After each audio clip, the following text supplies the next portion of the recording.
We read a great deal of advice designed for the expectant mother, but nobody seems to think it worthwhile to give the expectant father any advice. Now, as a matter of fact, the expectant father needs more advice than the expectant mother, because he is strictly on his own. He has no doctor to guide him, and during that one day, at least, he is the forgotten man. Morning, Miss Benson. Good morning.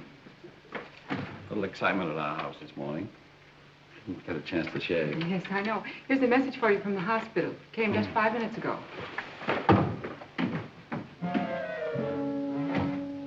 Now, here we see some typical cases of expectant fatherhood. Those of you in the audience who don't care to look may close your eyes until the scene is over. We'll signal the end of this rather harrowing section by the tapping of a bell.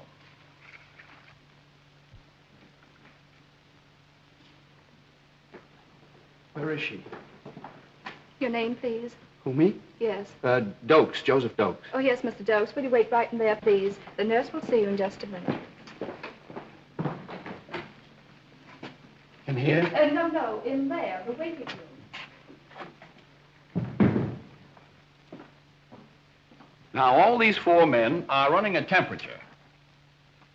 The tall man, because he's been waiting longest, is in the worst shape. But the blood pressure of all four of them is way, way up for this time of day. In other words, for lack of good counsel and advice, these expectant fathers have allowed themselves to become pathological cases. Have you got the correct time? Yes, thanks. Would you mind giving it to me? Oh, I'm sorry. It's 20 minutes past. Half. 20 minutes to 10. Is that Eastern Standard Time? Why, yes, I guess it was. Yeah, sure. That'd make it 20 minutes to 7 on the coast, wouldn't it? No, 20 minutes to 9. To 1. Oh, shut up!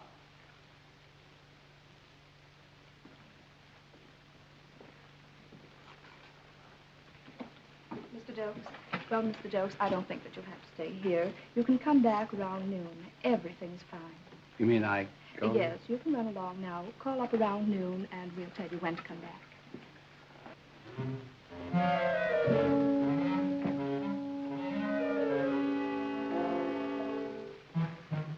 This man, ordinarily a very alert businessman, has allowed himself to slip mentally under a strain which is no greater than that to which men are being subjected all over the world every day. It's just a lack of mental coordination, that's all. Oh, Mr. Dokes, any news? No. Call up at noon. That's what she said. Would you care to go over the mail? What mail? The morning mail. Here it is.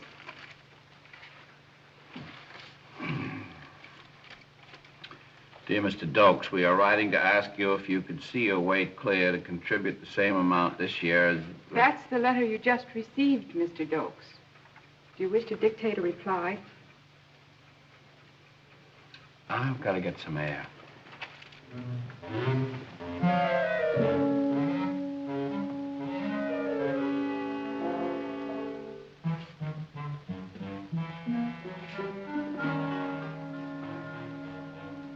Back early, aren't you? 11:15.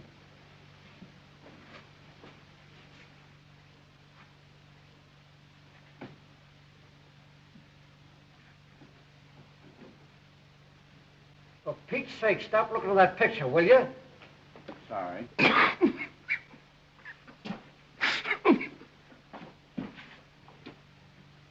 There, old man. He didn't mean it. I did mean it. Why, Mr. Beestus, you're the father of a nice big girl. Come on, Ron, see here. Mr. Dokes, what are you doing back here so early? Now we won't need you until 3 o'clock.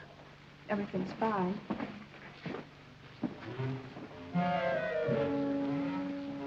3 o'clock. Why, that's this afternoon.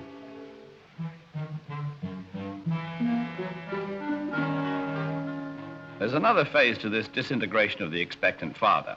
From the preliminary daze and hypnotic trance, he sometimes develops into a rather garrulous and frequently tiresome character, considering himself the center of attraction wherever he goes. Did you ever have any children? Just a couple. Just a couple. Boy, that's a lot.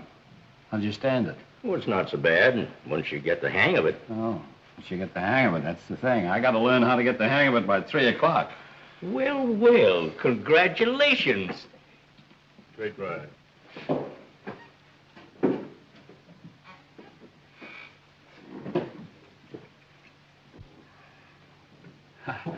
Didn't get a chance to shave today. Guess that's right. Expecting a baby this afternoon. That's fine.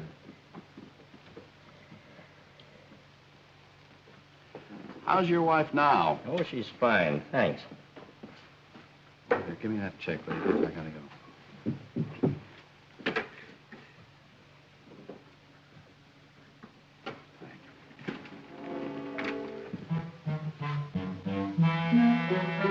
At this point, the expectant father is not responsible for his actions, and he may walk as much as 10 miles without knowing it. To complicate matters, the world seems to be filled with children. Up to now, he never noticed them. Of course, the percentage of twins is very small and hardly worth worrying about. But then, on the other hand, it can happen.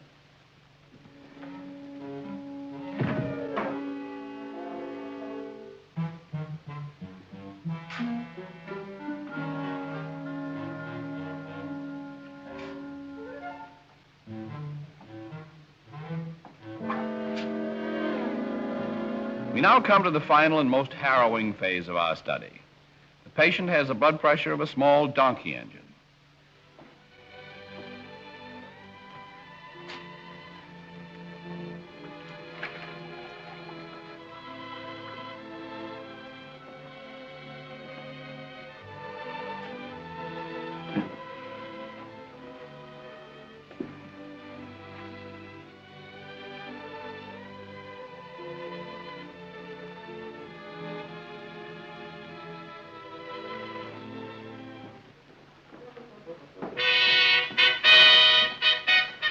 Mr. Doak, Oh, me? will you please come with me?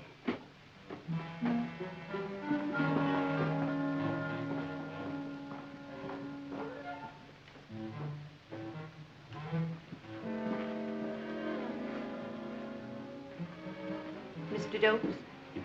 Mr. Joseph Dokes? There's a telephone call for you.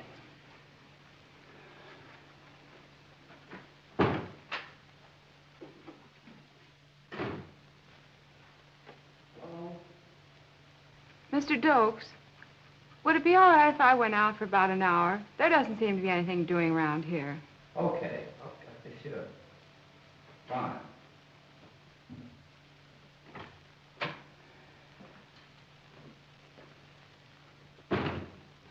Thank you.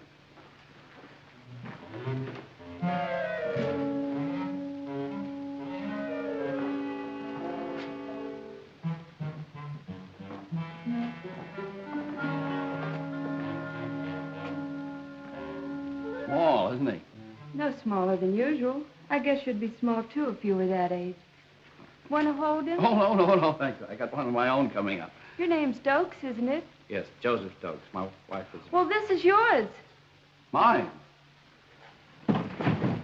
Nurse! Nurse!